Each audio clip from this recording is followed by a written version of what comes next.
మాతాకి జై శ్రీరామ్.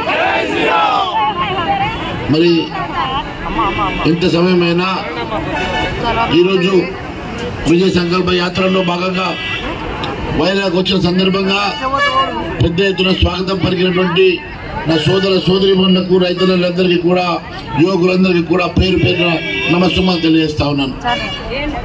నాతో పాటు స్థానిక జిల్లా అధ్యక్షులతో పాటు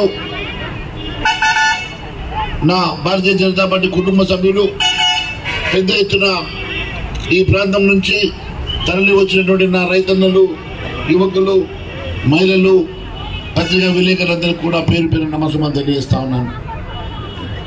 మీకు తెలుసు, గత 10 సంవత్సరాలుగా భారతీయ జనతా పార్టీ నరేంద్ర మోడీ గారి నాయకత్వంలో ఈ ప్రభుత్వం 5 ఆర్థిక వ్యవస్థగా ప్రపంచం దేశాల్లో తలెత్తుకొని తిరిగే మాదిరిగా ఈ దేశాన్ని అభివృద్ధి చేసినటువంటి సంగతి మీకు తెలుసు. 3 ఆర్థిక వ్యవస్థగా మార్చడానికి మళ్ళీ నరేంద్ర మోడీ గారు ప్రధానమంత్రి కావాల్సినటువంటి అవసరం ఉన్నది. మీకు తెలుసు, నరేంద్ర మోడీ గారి నాయకత్వంలో గత 10 సంవత్సరాల్లో ఏ ఒక్క చిన్న అవినీతి మచ్చ లేకుండా, ఆరోపణ లేకుండా, ఒక కుంభకోణం లేకుండా కేవలం దేశ అభివృద్ధి కోసం మాత్రమే కృషి చేసి ముందుకు నడిపిస్తున్నాడు నరేంద్ర మోడీ గారు. అదే గత ప్రభుత్వం చూసినట్లయితే ఎక్కడ చూస్తే అక్కడ అవినీతి, ఎక్కడ చూస్తే అక్కడ కుంభకోణాలు, ఎక్కడ చూస్తే అక్కడ అవినీతి మయమైపోయి 2G స్కామ్, ఆ స్కామ్, కోల్ స్కామ్, రకరకాల స్కాములు. కానీ ఈ 10 సంవత్సరాలు భారతదేశ అభివృద్ధి పథంలో నడుస్తూ ఆర్థిక వ్యవస్థగా ప్రపంచంలో తలెత్తుకునే మాదిరి భారతదేశం నిలబడ్డదంటే దానికి కారణం విశ్వగురు నరేంద్ర మోడీ గారు తెలియజేస్తా ఉన్నాను. మరి ఈరోజు నేను ఒకటే తెలియజేస్తా ఉన్నాను. మొన్నటి వరకు 10 సంవత్సరాలు ఈ రాష్ట్రంలో అరాచకమైనటువంటి ప్రభుత్వం, ఈ రాష్ట్రంలో దోపిడీకి గురి చేసి, ఎక్కడికక్కడ అవినీతి, ఎక్కడక్కడ కుంభకోణాలు చేసి ఒక కుటుంబ వ్యవస్థలో ఈ రాష్ట్రాన్ని అల్లకల్లోలం చేస్తే ఆ ప్రభుత్వానికి ముందు చెప్పిన ప్రజానికం కొత్త ప్రభుత్వాన్ని తెచ్చుకున్నది. అబద్ధాలు మాటలు, బూటకము మాటలు, ఎక్కడికక్కడ వారు ఇచ్చిన మేనిఫెస్టోలో 412 హామీలు, ఏ ఒక్క హామీ నెరవేర్చే పరిస్థితులు లేకుండా ఎంతో గట్టిగా నమ్మబలికిండ్రు. 9 స్థానాలు ఆ కాంగ్రెస్ పార్టీ కైవసం చేసుకున్నది. ఎందుకంటే వారు నమ్మబలికిండ్రు. ఏ అవినీతి పునాదుల మీద నిర్మాణమైనటువంటి కాంగ్రెస్ పార్టీ, అబద్ధాల పునాదుల మీద నిర్మాణమైనటువంటి కాంగ్రెస్ పార్టీ అందరినీ అవే మాయ మాటలతో, తప్పుడు మాటలతో, తప్పుడు వాగ్దానాలతో నమ్మబలికి 412 హామీలను ఇచ్చారు. డిసెంబర్ 9 కల్లా రైతులు రుణమాఫీ చేస్తారని, డిసెంబర్ 9 కల్లా నిరుద్యోగ భృతి ఇస్తామని, మీ అందరికీ 4,000 రూపాయలు పెన్షన్ ఇస్తామని, 500కే సిలిండర్ ఇస్తామని, 2,500 ప్రతి గృహిణికి ఇస్తామని, 2 లక్షల ఉద్యోగాలు ఇస్తామని, నోటికి ఎంత వస్తే అన్ని ప్రతి ఒక్కరికి కట్టుకోవడానికి ఇల్లు ఇస్తాం, ప్లాట్లు ఇస్తామని, పేదవారిని, అట్టడుగు బడుగు బలైన వర్గాల వారికి అబద్ధపు మాటలు, బూటకపు మాటలు, మాయ మాటలు చెప్పి ఓట్లు తట్టుకున్నారు. దాదాపు 80 రోజులైంది. మొదలేమో డిసెంబర్ 9 అన్నారు, తర్వాత నెల సమయం అన్నారు, తర్వాత 100 రోజుల సమయం అంటున్నారు. సరే, 80 రోజులు గడుస్తున్నది కదా, 412 హామీలో కనీసం నువ్వు ఇచ్చిన 6 గ్యారంటీలలో ఒక్క గ్యారంటీ అయినా పూర్తి చేయగలిగినవా? మొన్నేం చెప్పారు? నేను 2 హామీలు పూర్తి చేసినా, ఇంకా 2 హామీలు చేసేది ఉందని చెప్పిండు.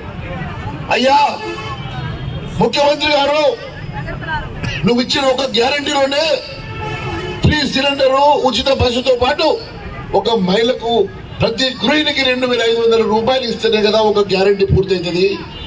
నువ్వు 2,500 రూపాయలు ఇంకా మొదలే పెట్టలేదు, ఒక గ్యారంటీ కూడా పూర్తి కాలేదు. ఇప్పుడే 2 అయిపోయినాయి, ఇంకా 2 ఇస్తామని చెప్తున్నారు. మళ్ళీ మోసం, మళ్ళీ అబద్ధం. ఈ రోజు ప్రజల మధ్యకు వెళ్లే ముఖం లేదు మీకు, ప్రజల మధ్యకు వెళ్లి ఓటు అడిగేటువంటి అర్హత మీకు లేదు. కానీ మళ్ళీ ఏదో ఒక రకంగా మాయ మాటలు చెప్పాలని ప్రయత్నం చేస్తా ఉన్నారు. రేవంత్ రెడ్డి గారికి ఇంకొక పెద్ద మనిషి తోడైండు. ఆయన ఈ ప్రాంతం చెందినటువంటి ఫైనాన్స్ మంత్రి. ఆయన తన అంటే తందన అంటా ఉన్నాడు. నమ్మి నానబెడితేనట కుళ్ళి పూరైనాయట. నమ్మి నానబెడితే కుళ్ళి పూరైనట్లు మీ అందరూ నమ్మి పాపం ఓట్లేస్తే ఈరోజు పెనంలోకి వెళ్ళి పొయ్యిలో పడ్డట్లయింది. గతంలో పెనంలో ఉండి ఇప్పుడు పొయ్యిలో పడ్డట్లయిపోయింది. ఇలాంటి పరిస్థితి, ఇలాంటి కారణమైనటువంటి కాంగ్రెస్ పార్టీకి బుద్ధి చెప్పాల్సినటువంటి అవసరం ఉన్నది. ఈరోజు వీళ్ళ వీగుతా ఉన్నారు. ఈ జిల్లా నుంచి 3 మంత్రులు అయినారు. ఒకరు ఉప ముఖ్యమంత్రి అయితే ఇద్దరు, ఒక రెవెన్యూ మంత్రి, ఒక అగ్రికల్చర్ వ్యవసాయ మంత్రి. వీళ్ళు కేవలం వారి కోసం, వారి స్వార్థం కోసం మాత్రమే పనిచేస్తున్నారు. కానీ ఇక్కడ ఉన్నటువంటి అట్టడుగు బడుగు బలైన ప్రజల కోసం, నిరుద్యోగ యువత కోసం, విద్యార్థుల కోసం, రైతన్నల కోసం, మహిళల కోసం ఏం చేశారో అని అడుగుతున్నా. 80 రోజులు గడుస్తున్నాయి. ఇచ్చిన హామీలు నెరవేర్చలే, ఇచ్చిన గ్యారెంటీలు నెరవేర్చలే. ఏ ఒక్క హామీ నెరవేర్చడానికి కనీసం బడ్జెట్ లో డబ్బులు పెట్టలే, అలొకేషన్ జరగలే. కానీ మీరు మళ్ళీ ఒక అబద్ధము, మళ్ళీ ఒక పూటకు మాటలతో ముందుకు వస్తా ఉన్నారు. నేను అడుగుతా ఉన్నా గత టీఆర్ఎస్ ప్రభుత్వం మోసం చేసిందనే కదా ప్రజలు బుద్ధి చెప్పిండ్రు. వాళ్ళకన్నా ఎక్కువ హామీలు మీరు ఇచ్చిండ్రు, వాళ్ళకన్నా ఎక్కువ అబద్ధాలు మీరు చెప్పిండ్రు, వాళ్ళకన్నా ఎక్కువ మోసం మీరు చేస్తా ఉన్నారు. ఇదే పరిస్థితి కొనసాగితే రాబోయే 6 నెలల లోపల ఏ ఒక్క టీఆర్ఎస్ కాంగ్రెస్ ఎమ్మెల్యేలు గ్రామాల ప్రాంతంలో తిరిగే పరిస్థితి ఉండదు. ఏ గ్రామంకి వచ్చినా మీరు నిలదీయండి, ఏ గ్రామంకి వచ్చినా మీరు అడగండి. మీకు రావాల్సిన హామీ, మీకు ఇచ్చినటువంటి హామీలు కానీ, మీకు రావాల్సిన సంక్షేమ కార్యక్రమాలు కానీ నిలదీస్తే తప్ప వాళ్ళు ఇవ్వరు. నిలదీయాల్సినటువంటి బాధ్యత మీ మీద ఉన్నదని చెప్పి నేను తెలియజేస్తా ఉన్నాను.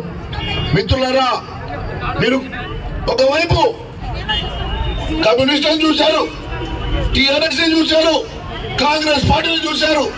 ఒక్కసారి భారతీయ జనతా పార్టీని చూడండి, ఒక్కసారి కాషాయ జెండా ఎగరేయండి, మీ బతుకులు బాగుపడతాయి.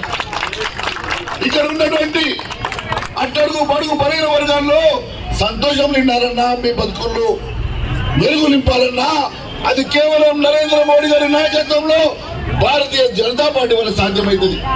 ఖచ్చితంగా మీ బతుకులు మారుతాయి, ఖచ్చితంగా మీ జీవితంలో మార్పు వస్తుందని తెలియజేసుకుంటూ భారత్ మాతాకి. సమస్య లేని ఇల్లు ఉండదు, పరిష్కారం లేని సమస్య ఉండదు. బంధాలు గొప్పవి, బాధలు చిన్నవి. మీ సమస్యని మేము పరిష్కరిస్తాం. రండి, మాట్లాడుకుందాం.